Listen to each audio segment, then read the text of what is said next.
நீங்க காலமேடு பஞ்சாயத்துக்கு இல்லாம கீழக்கரை என்கின்ற கிராமத்துல கட்டி வச்சிருக்காங்க. திமுகவும் காங்கிரஸ்ல ஜல்லிக்கட்டு தடை செய்வதற்கு காரணமா இருக்காங்க. இந்த கண்ணைக்கு அதுக்கு மைதானத்திற்கு கலைஞர் ஜல்லிக்கட்டு மைதானம் பேர் வச்சா எப்படிங்கிற ஏத்துக்க முடியும்? அவர்கிட்ட கமிஷன் கொடுத்தீங்கன்னா 6 மணிக்கு மேலையும் பத்திரிகை பதிவு செய்வாங்க. இங்க மட்டும்தான் பத்திரப்பதிவுக்கான சார்ஜ் கொடுத்ததுக்கு அப்புறம் 5500 ரூபாய் சாதாரணமா ஒரு பத்திரத்துக்கு தமிழ்நாடு முழுவதுமே வாங்குறாங்க. குறிப்பாக அமைச்சர் மூர்த்தி அவர்கள் வந்த பிறகு பத்திரப்பதிவு துறையில ஊழல் என்பது இமாலய ஹைட்டை போய் தொழில். ஒரு ஏக்கருக்கு இவ்வளவு கூட அப்படி பதிய வச்சு லட்சக்கணக்கான ரூபாயை தினமும் கூட கோடிக்கணக்கான ரூபாயை கொண்டாடி ஒரு பத்திரத்திற்கு குறைந்தபட்சம் 5500 ரூபாய் மூர்த்தி. அதெடுத்து கணக்கு போட்டாவே தமிழ்நாட்டுடைய கடன் ஒரு பக்கம் 8,23,000 கோடி சொல்லணும். பத்திரப்பதிவுத்துறை அதிகாரிகள் அந்த ஆபீஸ்ல ரைடு பண்ணாதே, இந்த புரோக்கர்கள் வீட்டுல ரைடு பண்ணாதே, தமிழ்நாட்டினுடைய கடனை பெரும்பான்மையான கடனை அடைக்க ஆரம்பிச்சாங்க. இன்னைக்கு ஜல்லிக்கட்டுக்காக ஒரு திடல் கட்டியிருக்காங்க.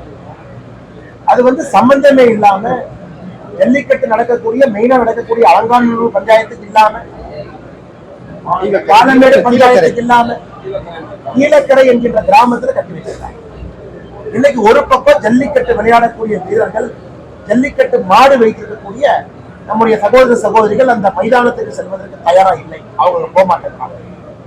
இன்னொரு பக்கம் ஜல்லிக்கட்டை தடை செய்வதற்கே காரணமாகிறது திமுக அரசு. திமுகவும் காங்கிரஸ்ல ஜல்லிக்கட்டு தடை செய்வதற்கு காரணமா இருக்காங்க. இந்த கண்ணைக்கு அதுக்கு மைதானத்திற்கு கலைஞர் ஜல்லிக்கட்டு மைதானம் பேர் வச்சா எப்படிங்கிற ஏத்துக்க முடியும்? ஜல்லிக்கட்டு தடை செய்வதற்கே காரணமாக இருந்த திராவிட முன்னேற்ற கழகமும் காங்கிரசும் அதன் பிறகு ஜல்லிக்கட்டை கொண்டு வந்தது நம்முடைய பாரத பிரதமர் நரேந்திர மோடி. இன்னைக்கு அந்த மைதானத்திற்கு யார் காரணமாக இருந்தாங்களோ அவங்க பேரை வைக்கிறோம். இதை பாரதிய ஜனதா கட்சி வன்மையா கண்டிக்கிறோம். இதை பொதுமக்களும் கூட பேச ஆரம்பிச்சிட்டாங்க. பொதுமக்களும் ஏற்றுக்கொள்ளவில்லை. அந்த பெயர் கலைஞர் அவர்கள் பேர் தான் வெப்பன்னு சொல்றதை முதல்ல கைவிடும். எல்லாத்துக்கும் போய் திரும்ப திரும்ப அந்த 3 பேர்களுடைய பெயரை தமிழ்நாட்டில் எங்கிருந்தாலும் போய் வைக்கிறாங்க.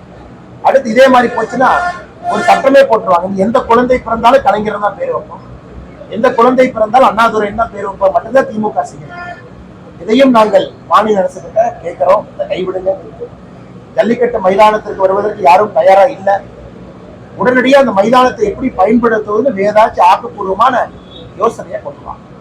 இன்னைக்கு மதுரை முழுவதும் எல்லாம் பேசுகிறது. அண்ணே, இங்க ஒரு வேலை நடக்கணுமா? பத்திரப்பதிவு ஆபீஸ்ல திருப்பரங்குன்றத்துல கடவுளோட பெயர் இருக்கக்கூடிய ஒரு மனுஷன் இருக்காரு. அவரை போய் பார்த்தீங்கன்னா அவர்கிட்ட கமிஷன் கொடுத்தீங்கன்னா 6 மணிக்கு மேலையும் பத்திரிகை பதிவு செய்வாங்க. இங்க மட்டும்தான் பத்திரப்பதிவுக்கான சார்ஜ் கொடுத்ததுக்கு அப்புறம் 5500 ரூபாய் சாதாரணமா ஒரு பத்திரத்துக்கு தமிழ்நாடு முழுவதுமே வாங்குறாங்க. அந்த 5000 ரூபாய் பேர் என்ன? அது பேரு மூர்த்தி ஃபீ. அது பேரு மூர்த்தி ஃபீ. குறிப்பாக அமைச்சர் மூர்த்தி அவர்கள் வந்த பிறகு பத்திரப்பதிவு துறையில ஊழல் என்பது இமாலய ஹைட்டை போய் தொழில்.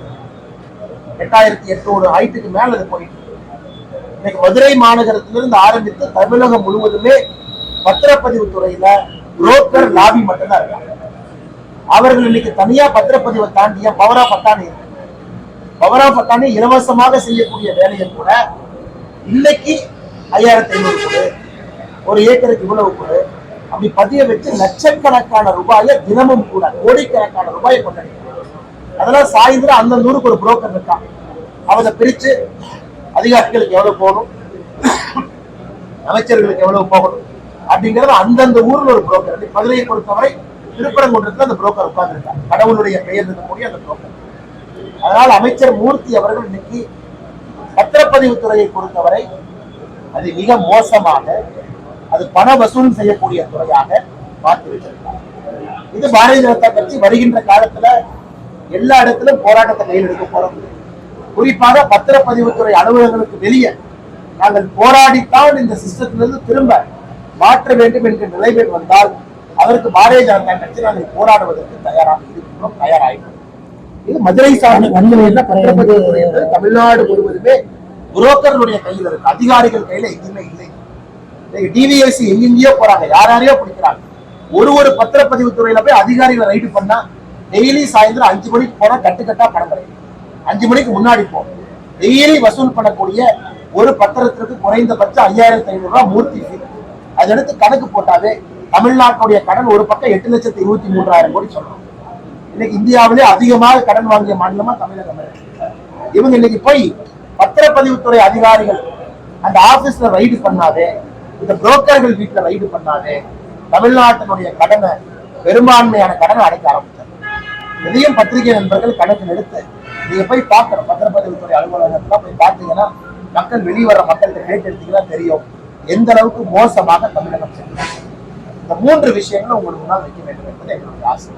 ஒன்று, குறிப்பாக போக்குவரத்து துறை, தொழிலாளர் யூனியன் நடத்தக்கூடிய ஸ்ட்ரைக், அடுத்து நம்முடைய மதுரையை சார்ந்த நம்முடைய ஜல்லிக்கட்டு மைதானம், அப்புறம் பத்திரப்பதிவு. இதுபோன்ற செய்திகளை மேலும் தெரிந்து கொள்ள எங்களது யூடியூப், Facebook மற்றும் Twitter ஆப்களை சப்ஸ்கிரைப் செய்யவும்.